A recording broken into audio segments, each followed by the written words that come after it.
menghanguskan total 15 rumah toko atau ruko. Insiden ini diduga bermula dari kepulan asap yang terlihat keluar dari sebuah bengkel motor di lantai 3 salah satu ruko. Bangunan semi permanen berbahan dasar kayu mempercepat penyebaran api sehingga dengan cepat melahap deretan ruko lainnya. Api berhasil dipadamkan setelah sejumlah mobil pemadam kebakaran dan satu mobil water cannon diterjunkan ke lokasi.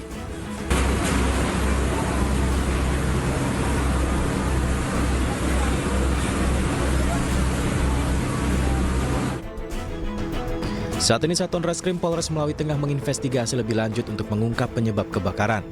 Lokasi kebakaran telah dipasang garis polisi dan dijaga ketat pihak kepolisian. Sekarang masih dilakukan evakuasi karena masih ada titik-titik api yang berada di TKP. Sementara menggunakan alat berat supaya tidak merepet ke ruko-ruko lain. Tidak ada korban dalam musibah kebakaran ini, sementara kerugian material ditaksir mencapai miliaran rupiah. Dari Melawi, Kalimantan Barat, Rianto, iNews melaporkan. Halo, selamat sore pemirsa. Demikian tadi berita pilihan iNews Sore bersama saya Syafaati Suryo. Pemirsa, kita awali informasi dengan puluhan orang terlibat kericuhan karena rebutan lahan parkir di Bangkalan, Madura. Polisi yang datang ke lokasi pun berhasil mengamankan 3 orang yang kedapatan membawa senjata tajam.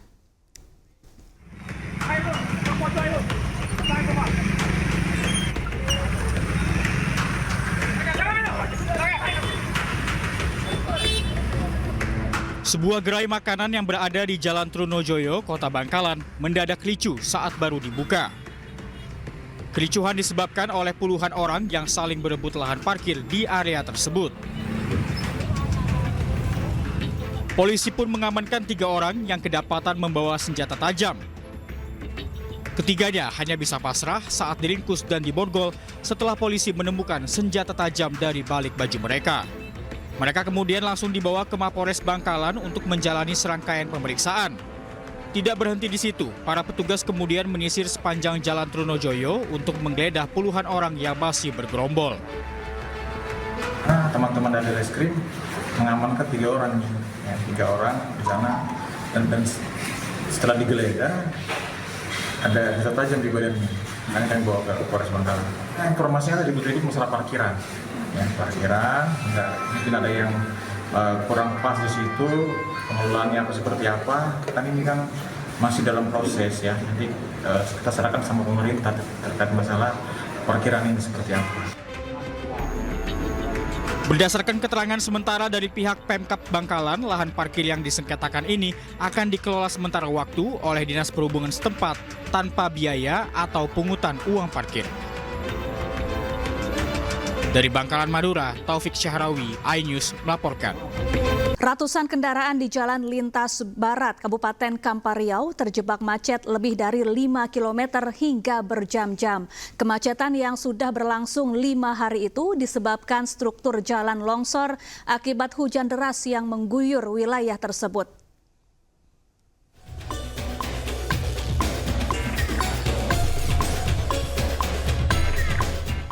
Kemacetan panjang kendaraan terjadi di Jalan Lintas Barat, tepatnya di Desa Tanjung Alai, Kecamatan 13 Koto Kampar, Kabupaten Kampar Riau. Jalan penghubung Provinsi Riau dengan Sumatera Barat ini terputus akibat struktur tanahnya mengalami longsor sepanjang kurang lebih 100 meter. Antrian panjang kendaraan dari 2 arah, Pekanbaru menuju Sumatera Barat maupun sebaliknya, sudah berlangsung sejak hari Senin 25 November lalu. Saat ini, Dinas PUPR Provinsi Riau dan Dinas PU Kabupaten Kampar sedang mengebut perbaikan jalan lintas tersebut. Selama proses perbaikan, sistem buka tutup arus lalu lintas diberlakukan untuk mengurangi antrian panjang kendaraan yang terjebak macet. Sementara itu, Dirlantas Polda Riau, Kombes Taufik Lukman Nur Hidayat yang turun langsung ke lokasi menghimbau pengguna jalan untuk mengambil jalur alternatif. Gunakanlah rute jalur alternatif atau jalan yang mungkin bisa melintas arah wilayah Sitinjau Laut ya, lipat kain, atau dari Padang menuju ke arah Giliranjau, kemudian dari Pekanbaru menuju ke lipat kain Kuansing. Ini untuk bisa mengurangi efek daripada kemacetan dan beban dari kendaraan yang akan melintas di sepanjang rute ini yang sedang dilaksanakan perbaikan. Sebelumnya longsor yang terjadi di Jalan Lintas Barat Kabupaten Kampar ini diakibatkan curah hujan tinggi yang mengguyur wilayah tersebut. Dari Kampar Riau, Indra Yoserizal, iNews melaporkan. Banjirop atau pasang air laut kembali melanda permukiman warga di Muara Angke, Pluit, Penjaringan, Jakarta Utara, Sabtu siang. Banjirop yang kerap terjadi dan sudah terjadi lebih dari sepekan membuat aktivitas warga terganggu serta terserang penyakit.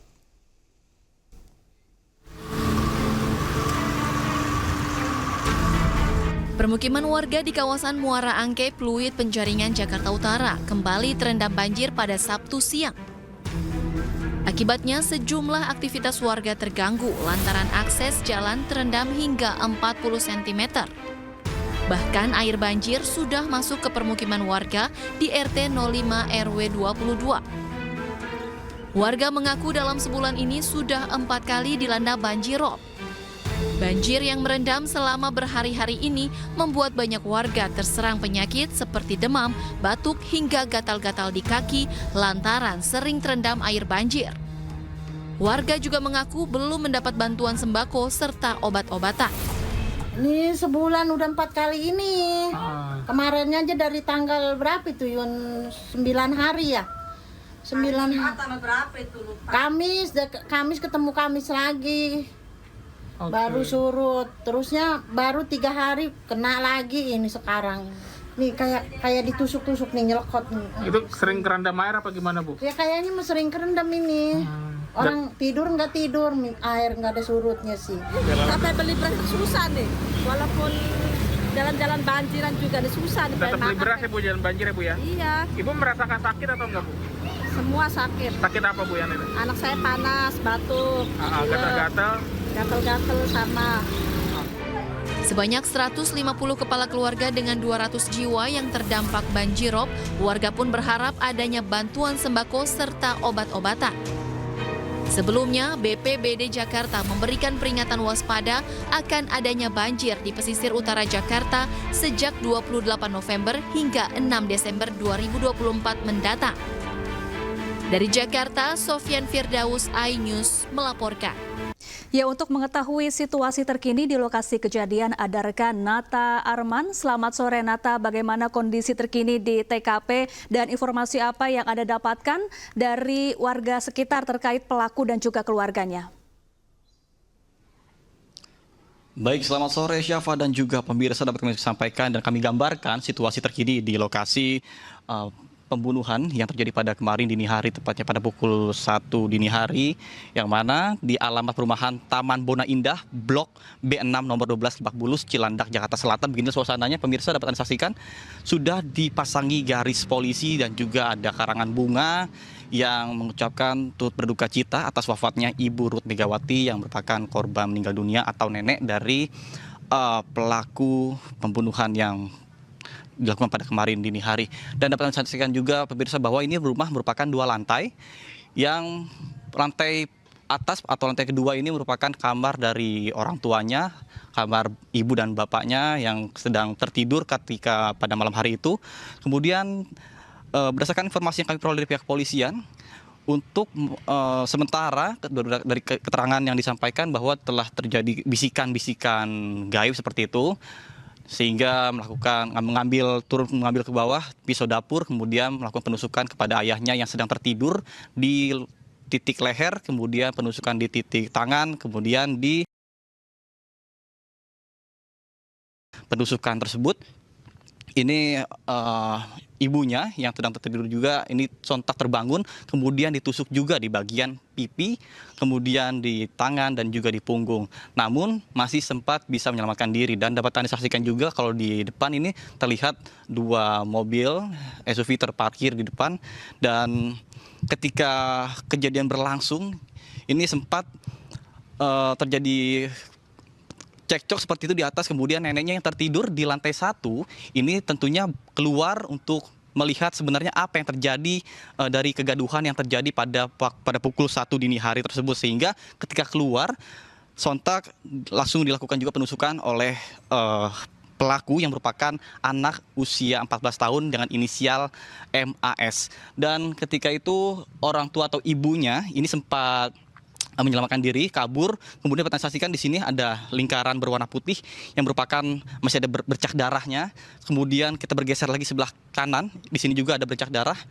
Jadi setelah melakukan penusukan sehingga si pelaku ini kabur ke arah depan saya ini.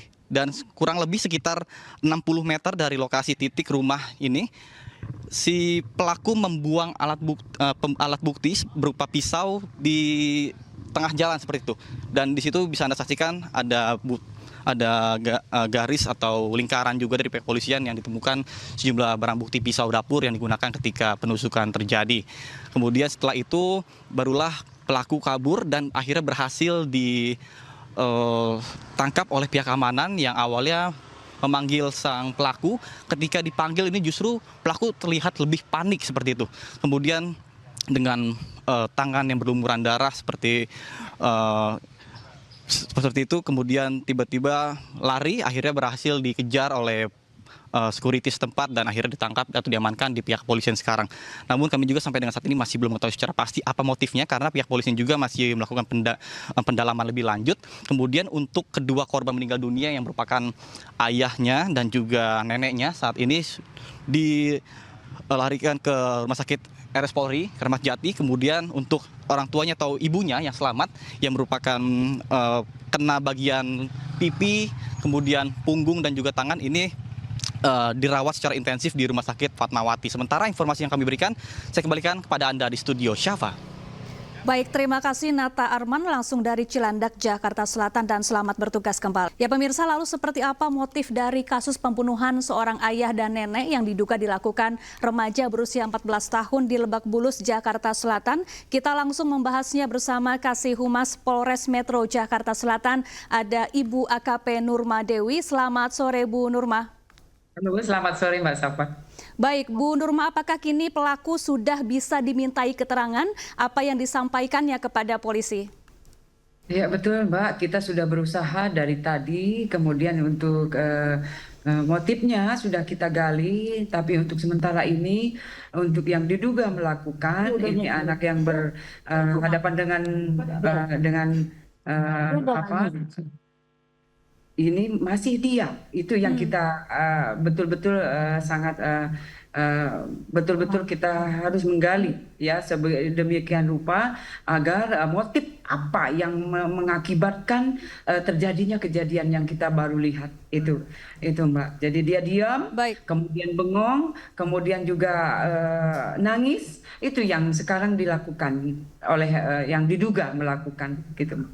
Baik, apakah pelaku memiliki ciri-ciri gangguan mental atau kelainan psikologis, Bu Nurma? Kalau saya lihat tadi, kebetulan kita lihat bersama dia di Polres seperti biasa, seperti anak-anak biasa. Kemudian hanya kalau ditanya diam, bengong, nah itu. Jadi untuk sementara ini dia banyak shocknya. Memang kelihatan sekali kalau dia shock ya, Mbak, karena menangis tidak berhenti. Itu. Sekarang pun saya sudah berkoordinasi dengan penyidik yang memeriksa, dia tetap menangis. Baik, polisi juga kabarnya sudah melakukan tes urin kepada pelaku. Apakah sudah keluar hasilnya, Bu Nurma? Betul, jadi setelah kita tadi mengamankan, kita dapat langsung kita cek urin. Kemudian hasilnya negatif untuk dia mengkonsumsi narkoba. Jadi dia negatif, tidak narkoba. Nah, pelaku ini masih sekolah kan, Bu Nurma ya? Betul, SMA kelas 1. Baik, bagaimana keseharian pelaku di sekolah dan juga kesehariannya di dalam keluarga maupun lingkungan sekitarnya, Bu Nurma? Apakah sudah ada keterangan terkait hal ini? Ya, dari keterangan dari terutama security tadi juga anak ini seperti biasa anaknya layak SMA. Jadi kalau misalnya dia pulang sekolah terus pergi itu, terus kalau disapa pun dia menjawab itu. Ya seperti biasa Mbak, jadi memang anaknya juga ramah, tidak terlalu itu yang keterangan yang kita dapat sementara, Mbak. Baik, apakah sebelumnya pelaku diketahui mempunyai konflik dengan keluarganya? Sejauh ini belum ada. Jadi dari penyidik juga sudah meminta keterangan tadi, juga memanggil dari keluarga, baik ibu, bapak, dan tetangga-tetangga yang ada. Itu. Jadi saya sekarang lagi berlangsung, Mbak. Jadi semua itu lagi dimintain keterangan, menggali apa-apa saja yang bisa terjadi penyebab motif yang kita lihat bersama. Baik. Saat peristiwa terjadi, ada siapa saja yang ada di TKP atau di dalam rumah pelaku ini, Bu? Kalau menurut keterangan dari yang melihat, terutama dari security, itu di dalam itu hanya ada 3 orang yang kebetulan sudah terluka, terluka. Itu, Mbak. Baik, jadi selama ini pelaku tinggal bersama kedua orang tuanya dan neneknya, begitu ya, Bu Nurma? Betul. Jadi tadi juga kita dapat keterangan, memang anak ini ada tinggal dengan nenek orang tuanya di situ, Mbak. Memang besar di situ. Baik, jadi yang selamat 1 orang, ibu dari pelaku, betul ya Bu Nurma? Ya, betul ya. Kita doakan, Mbak. Jadi di Rumah Sakit Fatmawati juga penyidik sudah berkoordinasi, lagi dilakukan tindakan. Mudah-mudahan segera bisa sehat, kemudian bisa kita mintain keterangan. Karena dari keterangan dari ibu anak tersebut sangat berarti bagi kita, karena bisa mengungkap apa-apa saja yang bisa menjadi motif atau kejadian yang sebetulnya. Baik, olah TKP pertama sudah dilakukan ya Bu Nurma, kemudian sudah berapa saksi yang diperiksa oleh pihak kepolisian? Tadi kita sudah memeriksa 5 orang, tapi untuk sementara ini nanti kita berkoordinasi dengan penyidik siapa-siapa saja yang sudah diperiksa kembali. Baik, apakah juga akan dilakukan pemeriksaan kejiwaan terhadap pelaku, Bu Nurma? Oh iya, pasti, Mbak. Jadi dari tadi juga tadi sore dari Asosiasi Psikologi Forensik sudah mendatangi Polres Jakarta Selatan untuk berkoordinasi. Baik. Sudah berkoordinasi dengan. Oke, tapi sebelumnya Bu Nurma ini belum pernah ada ya peristiwa yang sama dilakukan atau misalnya upaya penyerangan dari pelaku sebelumnya sebelum kejadian kali ini? Ya, kalau sejauh ini memang belum ada. Jadi belum pernah ada. Itu yang kita dapat. Baik, terima kasih Ibu AKP Nurma Dewi, Kasih Humas Polres Metro Jakarta Selatan telah bergabung bersama kami di iNews Sore. Pemirsa, Presiden Prabowo Subianto mengapresiasi pelaksanaan pemilihan kepala daerah serentak yang berlangsung aman dan kondusif. Presiden mengatakan pelaksanaan pilkada kabupaten, kota, dan provinsi di seluruh Indonesia pada 27 November lalu berjalan baik. Presiden berterima kasih kepada seluruh pihak yang terlibat dalam menjalankan setiap proses tahapan pilkada. Menurut Presiden, pilkada serentak yang berjalan aman dan damai mencerminkan kematangan bangsa Indonesia. Presiden menilai pergantian kepala daerah merupakan hal biasa dan mengimbau kepada para kepala daerah terpilih untuk tidak larut dalam euforia, namun harus cepat bekerja melayani rakyat. Baru saja kita selesai pilkada kabupaten dan provinsi di seluruh Indonesia, puluhan provinsi, ratusan kabupaten kota. Syukur alhamdulillah berjalan dengan tenang, dengan damai. Untuk itu juga saya ucapkan terima kasih kepada semua pihak yang telah bekerja keras. Dan ini menandakan terjadi suatu kematangan, terjadi suatu proses pendewasaan dalam bermasyarakat, bernegara, berpolitik, bahwa pergantian politik, pergantian kepala daerah itu menjadi hal yang biasa, bahwa kita bisa ganti pemimpin dengan damai melalui kotak suara, walaupun mungkin kita belum puas harus kita perbaiki. Benar. Tetapi terjadi menurut pendapat saya dan keyakinan saya suatu proses pendewasaan. Ya, pasangan calon gubernur dan wakil gubernur Maluku Utara nomor urut 4 Shirley Chuanda dan Sarbin Sehe unggul dalam perolehan suara hitung cepat. Shirley Chuanda adalah istri dari mendiang calon gubernur Maluku Utara nomor urut 4 Benny Laos. Selengkapnya kita langsung bergabung bersama calon gubernur Maluku Utara nomor urut 4 ada Ibu Shirley Chuanda. Selamat sore Bu Shirley, apa kabar? Halo, selamat sore Mbak Syafa. Baik, Bu Shirley, Anda unggul versi hitung cepat. Bagaimana tanggapan Anda, Bu Shirley? Ini adalah kemenangan buat masyarakat Maluku Utara. Dan saya dan tim sangat percaya terhadap Imperis tadi. Kami percaya dengan hasil quick count yang akurasinya sangat tinggi. Margin of error-nya biasanya hanya sekitar maksimum 2%. Jadi kami dan tim pemenangan Shirley Sarbin percaya bahwa kami akan memenangkan kontestasi Pilgub Maluku Utara ini. Baik Bu Shirley, bagaimana akhirnya Anda dipilih untuk menggantikan almarhum suami Anda di Pilgub Maluku Utara ini? Pada saat kejadian dan karena waktu yang ditetapkan oleh KPU hanya 7 hari, ada desakan dari masyarakat pada saat itu untuk menggantikan posisi almarhum kepada saya dan juga usulan serta dukungan dari 8 partai koalisi. Baik, apa yang kemudian akhirnya membuat Anda mantap untuk menerima amanah ini menggantikan almarhum suami Anda di Pilkada Maluku Utara?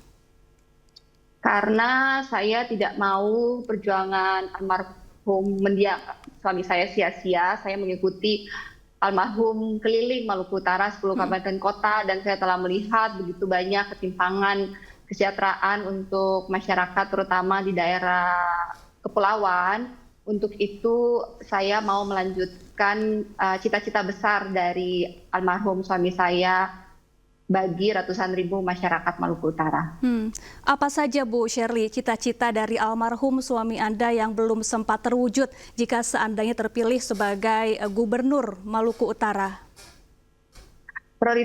Prioritasnya adalah dua, yaitu pendidikan kesehatan yang gratis, layak dan yang terjangkau dipastikan untuk seluruh masyarakat Maluku Utara, 10 kabupaten kota bisa menikmatinya sampai di daerah terpencil dan kepulauan. Selain itu, kami Shirley Sarbin pun memiliki program unggulan yaitu kami beri nama dengan Transkiaraha, gunanya untuk meningkatkan pertumbuhan penduduk dan meningkatkan kesejahteraan masyarakat sehingga Maluku Kiaraha bisa menjadi satu kesatuan ekonomi, integrasi dari mode transportasi laut, udara, dan darat sehingga pertumbuhan ekonomi dapat tercapai ketika sumber hasil bumi dapat disambungkan ke tujuan marketnya. Baik, Bu Shirley, Anda memang sudah sering mendampingi almarhum suami Anda ya dalam kegiatan politiknya, termasuk terakhir dalam kegiatan kampanye, mohon maaf termasuk juga saat insiden kecelakaan terbakarnya kapal, itu saat perjalanan untuk kampanye juga ya Bu Shirley. Apa rencananya agenda yang akan Anda lakukan bersama suami Anda saat itu? Seperti yang saya jelaskan tadi, 3 prioritasnya yaitu kesehatan, pendidikan untuk bisa dinikmati oleh semuanya, dan Transkiaraha kita akan menciptakan konektivitas wilayah satu Buvi Kiaraha supaya terjadwal, nyaman, berkeselamatan dan terjangkau serta membangun infrastruktur jalan jembatan khususnya kepada daerah-daerah yang belum merata pembangunannya.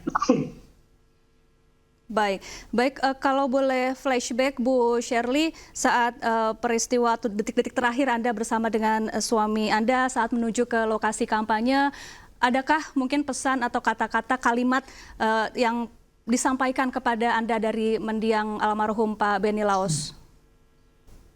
Ketika itu beliau setiap kali turun ke desa, beliau mengajak masyarakat untuk berpikir, jangan mengorbankan masa depan demi, beliau suka bilang merah-merah. Jadi jangan menjual suara, jangan menukar masa depan dengan merah-merah.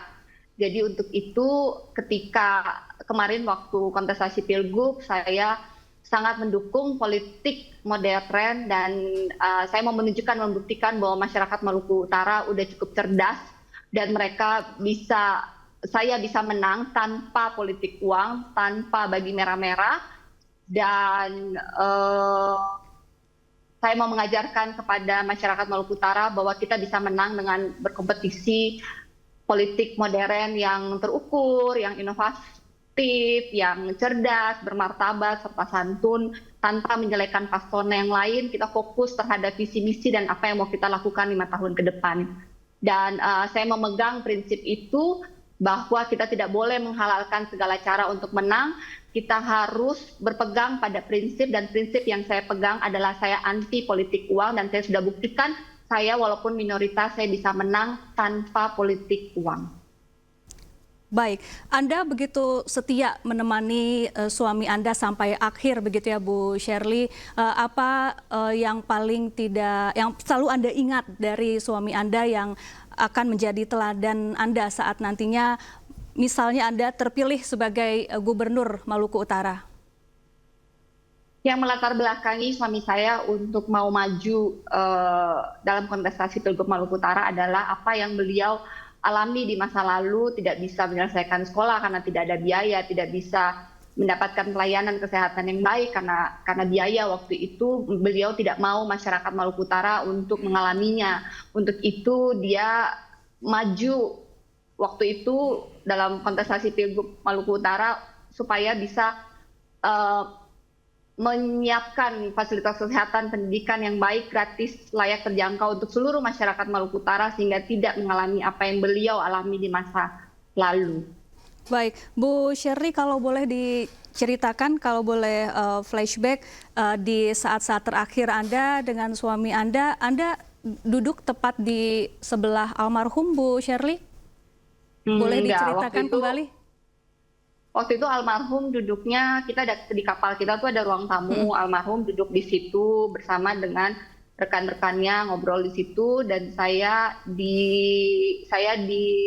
dalam kamar, jadi di bagian depan kapal, saya dalam kamar, dan pada saat terjadi ledakan di ujung kamar saya kebuka, jadi saya bisa keluar. Padahal sebenarnya tidak ada pintu di kamar saya.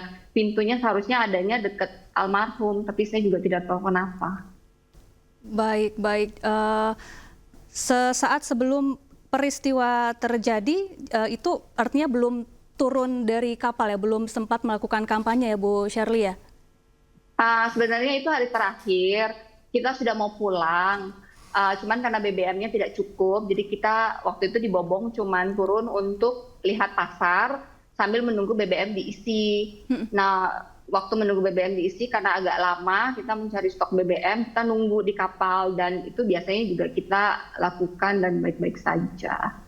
Dan pada saat BBM diisi udah mau selesai, tinggal finishing, terus tahu-tahu kapalnya meledak. Baik. Tentu ini tidak mudah bagi Anda, Bu Shirley, kehilangan suami tercinta yang sudah Anda temani sejak lama, mengikuti kegiatan politiknya, mengikuti masa-masa kampanye. Apa yang kemudian menguatkan Anda hingga saat ini dan seterusnya, Bu Shirley?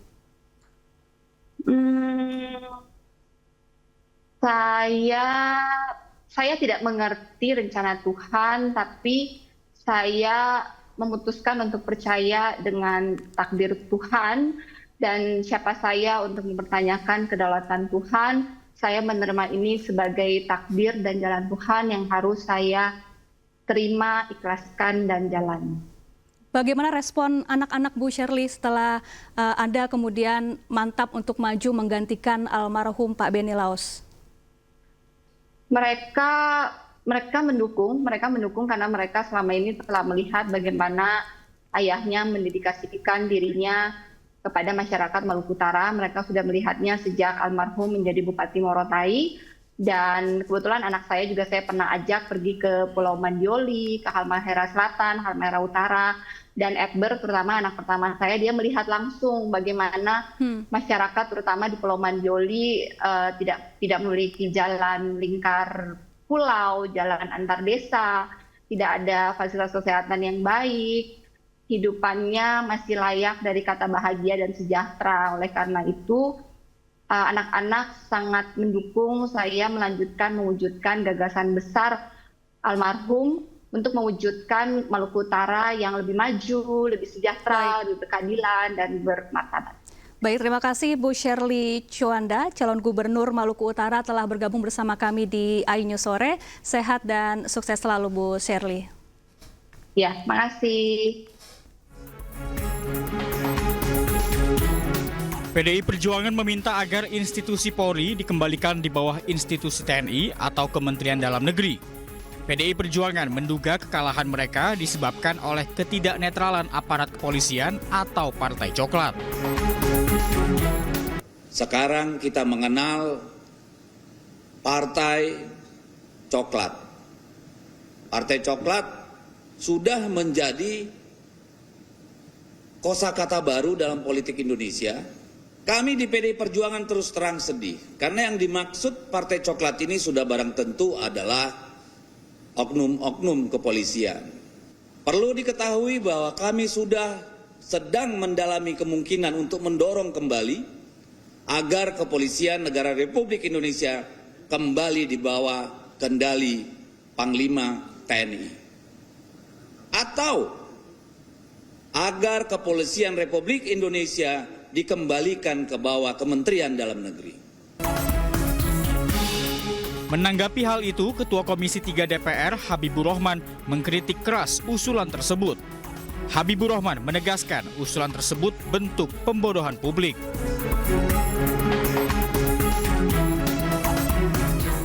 Sebelumnya, suara PDI Perjuangan kalah di sejumlah daerah dalam pilkada serentak tahun ini, termasuk di Pilkada Jawa Tengah dengan calon gubernur Andika Perkasa. Padahal Jawa Tengah diketahui merupakan kandang banteng yang kerap menang dalam setiap kompetisi politik Indonesia. Tim Liputan, iNews melaporkan. Kita ke informasi berikutnya, pemirsa. Presiden Prabowo Subianto resmi mengumumkan subsidi program makan bergizi untuk anak-anak dan ibu hamil dari keluarga buruh di Istana Kepresidenan Jakarta. Setiap anak dan ibu hamil akan menerima bantuan senilai Rp10.000 per hari untuk meningkatkan kualitas gizi. Dengan rata-rata 3 hingga 4 anak per keluarga, bantuan ini diperkirakan mencapai Rp30.000 per hari atau Rp2,7 juta per bulan. Program ini menjadi bagian dari upaya pemerintah meningkatkan kesejahteraan buruh melalui berbagai bantuan sosial, termasuk PKH dan tunjangan lainnya.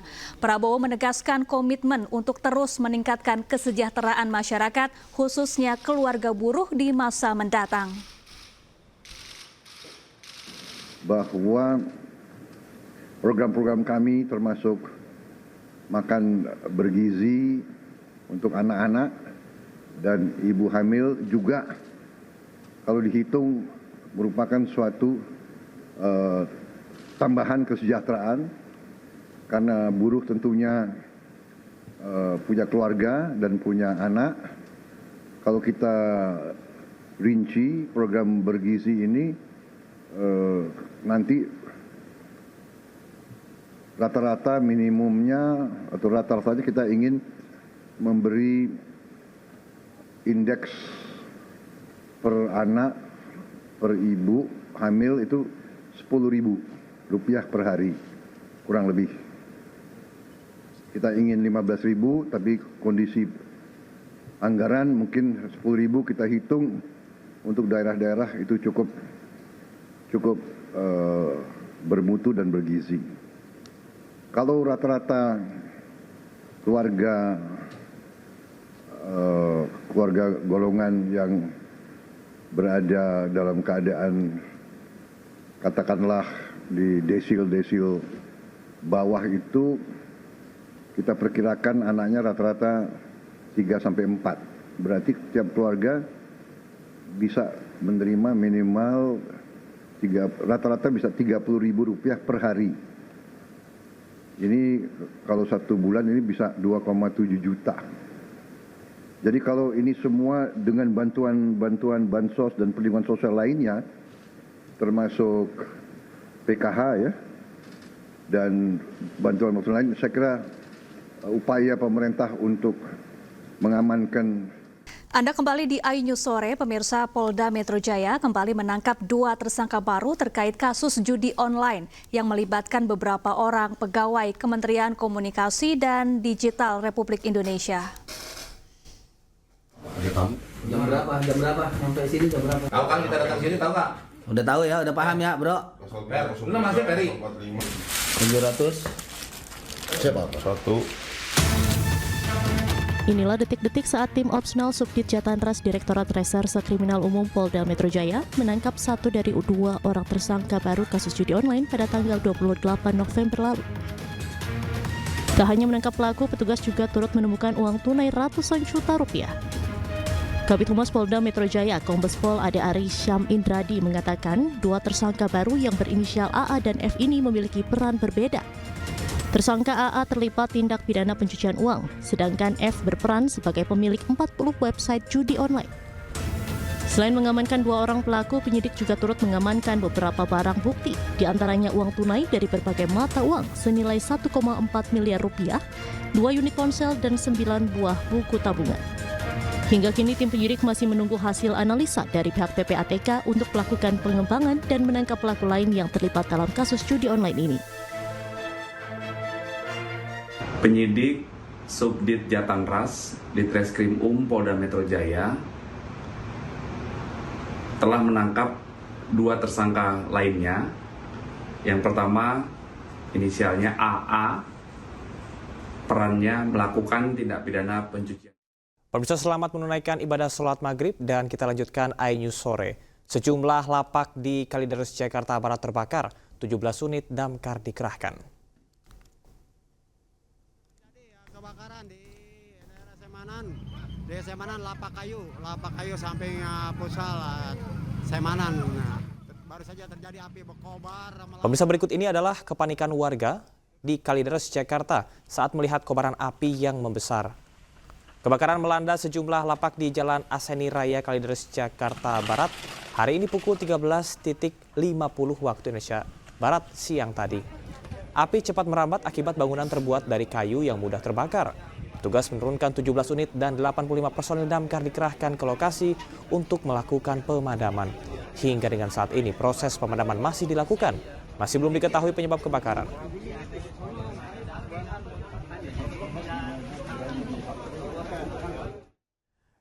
Pemirsa, terima kasih Anda masih di iNews Sore bersama saya Camar Haenda. Presiden Prabowo Subianto resmi mengumumkan subsidi program makan bergizi untuk anak-anak dan ibu hamil dari keluarga buruh di Istana Kepresidenan Jakarta. Setiap anak dan ibu hamil akan menerima bantuan senilai Rp10.000 per hari untuk meningkatkan kualitas gizi. Dengan rata-rata 3 hingga 4 anak per keluarga, bantuan ini diperkirakan mencapai Rp30.000 per hari atau 2,7 juta per bulan. Program ini menjadi bagian dari upaya pemerintah meningkatkan kesejahteraan buruh melalui berbagai bantuan sosial, termasuk PKH dan tunjangan lainnya. Prabowo menegaskan komitmen untuk terus meningkatkan kesejahteraan masyarakat, khususnya keluarga buruh di masa mendatang. Bahwa program-program kami termasuk makan bergizi untuk anak-anak dan ibu hamil juga kalau dihitung merupakan suatu tambahan kesejahteraan karena buruh tentunya punya keluarga dan punya anak. Kalau kita rinci program bergizi ini nanti rata-rata minimumnya atau rata-ratanya kita ingin memberi indeks per anak, per ibu hamil itu Rp10.000 per hari, kurang lebih. Kita ingin 15.000, tapi kondisi anggaran mungkin 10.000 kita hitung untuk daerah-daerah itu cukup bermutu dan bergizi. Kalau rata-rata keluarga golongan yang berada dalam keadaan katakanlah di desil bawah itu kita perkirakan anaknya rata-rata 3-4. Berarti tiap keluarga bisa menerima minimal rata-rata bisa Rp30.000 per hari. Ini kalau 1 bulan ini bisa 2,7 juta. Jadi kalau ini semua dengan bantuan bansos dan perlindungan sosial lainnya, termasuk PKH ya, dan bantuan lain, saya kira upaya pemerintah untuk mengamankan semua lapisan masyarakat, di antaranya kelompok buruh, saya kira sudah sangat maksimal pada saat ini. Tentunya kita ingin perbaiki di saat-saat mendatang. Presiden Prabowo Subianto memberikan arahan terkait dengan kebijakan pemerintah dalam acara pertemuan tahunan Bank Indonesia. Presiden berpesan untuk menjaga persatuan dan kesatuan sebagai rumus keberhasilan suatu bangsa dalam melakukan transformasi perekonomian.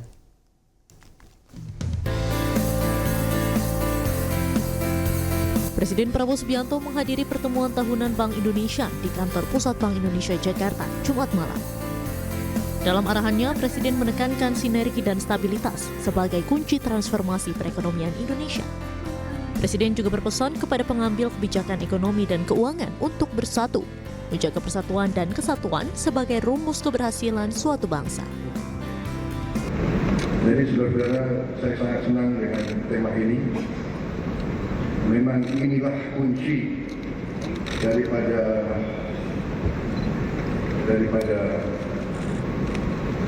kebangkitan suatu bangsa yang sinergi,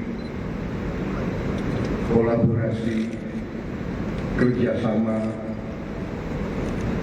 persatuan, kerukunan. Ini adalah rumus keberhasilan suatu bangsa.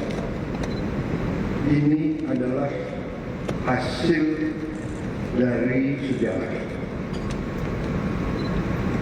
Hanya negara yang elitnya bisa rukun dan bersatu, yang elitnya bisa kerjasama, negara itu akan bangkit.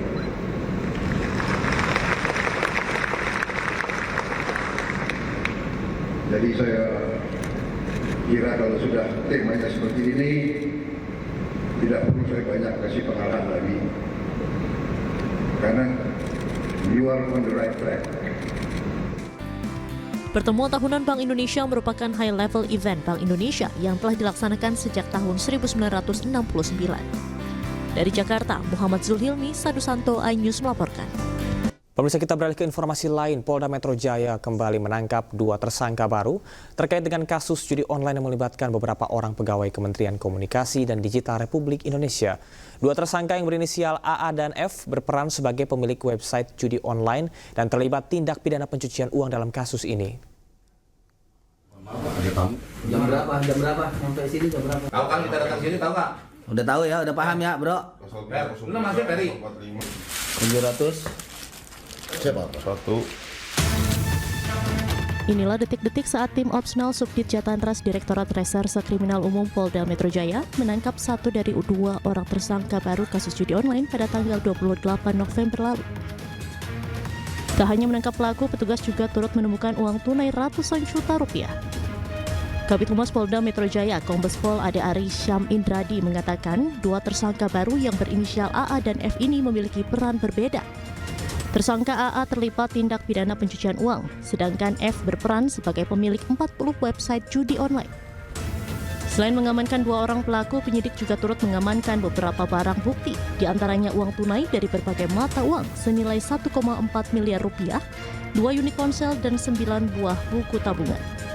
Hingga kini tim penyidik masih menunggu hasil analisa dari pihak PPATK untuk melakukan pengembangan dan menangkap pelaku lain yang terlibat dalam kasus judi online ini. Penyidik Subdit Jatantras di Treskrim Polda Metro Jaya telah menangkap 2 tersangka lainnya. Yang pertama, inisialnya AA, perannya melakukan tindak pidana pencucian uang. tersangka AA ditangkap tanggal 26 November 2024. Kemudian yang kedua adalah tersangka F alias W alias A, perannya adalah sebagai agen 40 website judi online. Kemudian tersangka F ini ditangkap tanggal 28 November 2024. Sejauh ini Polda Metro Jaya telah menetapkan 26 orang tersangka, yang diantaranya 10 orang pegawai Komdiji serta 16 orang masyarakat sipil. Polisi juga masih memburu 4 orang pelaku lain berinisial J, CH, F, dan C, yang saat ini telah masuk dalam daftar pencarian orang. Dari Jakarta Selatan, Den Helmi Sajangbati, iNews melaporkan. Petugas kepolisian Polda Jawa Tengah membongkar makam siswa SMKN 4 Semarang, Gama Rizky Nata Oktavadi, yang diduga meninggal akibat ditembak oleh polisi. Jenazah akan diotopsi ulang untuk memastikan penyebab kematian korban.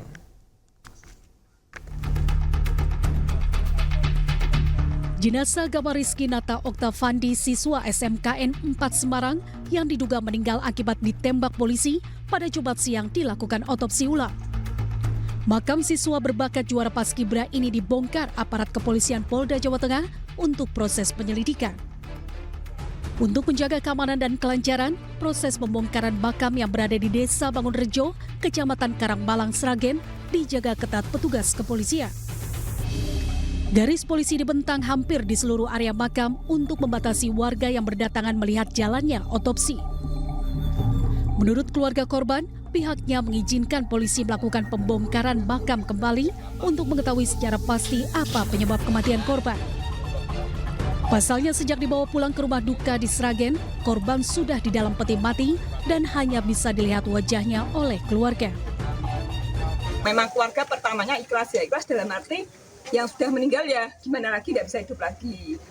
Udah itu kita pertama ya udah tidak usah dipanjang-panjangkan ya, ibaratnya dulu pertama kejadian kita berpikiran seperti itu.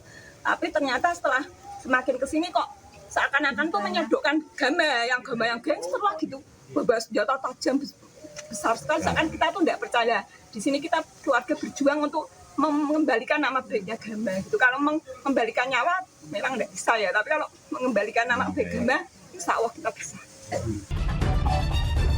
Kasus meninggalnya Gama Rizky Nata Oktavandi saat ini menjadi perhatian luas masyarakat. Dari Sragen, Jawa Tengah, Joko Piroso, iNews melaporkan. Sementara itu, pemirsa, Ketua Komisi 3 DPR RI Habibur Rahman marah ke Kapolrestabes Semarang, Kombes Pol Irwan Anwar, karena panggilan teleponnya diabaikan. Hal tersebut merupakan buntut insiden oknum polisi menembak anggota Paskibraka hingga meninggal dunia. Masyarakat mengatakan bahwa Kapolresnya perlu mendapatkan evaluasi khusus. Kami sependapat juga ya, karena Kapolresnya ini setelah kejadian saya telepon saja nggak angkat telepon. Bagaimana mungkin kita sebagai pengawas ya, resmi langsung kita ingin mendapatkan informasi dari Kapolresnya tidak diindahkan oleh si Kapolres ini. Padahal peristiwanya sangat luar biasa.